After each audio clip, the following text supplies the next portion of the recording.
جو نیکسٹ سوال ہے وہ جناب عمران ریاض صاحب سے ہے، اور عمران ریاض صاحب آپ کو بھی میں خوش آمدید کہتا ہوں پروگرام میں.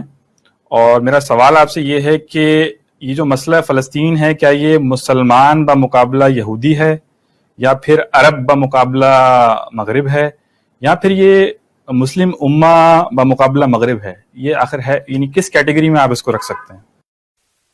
وہ مسلمانوں اور یہودیوں کا ہے، اور اصلاً جو جگہ ہے وہ یہ یہودی اس کے وارث تھے. ہیکل کی بھی بات ہوئی، سامنے آئی ہمارے، اور ہیکل جو اختتام ہوا ہیکل کا، یعنی وہ جو آ کے سن 70 عیسوی میں ٹائٹس رومی نے جو اسے جو ہے وہ مسمار کیا ہے، ایک دن میں 1,70,000 یہودی جو ہے وہ اس نے گرائے ہیں، جو قتل کیے ہیں.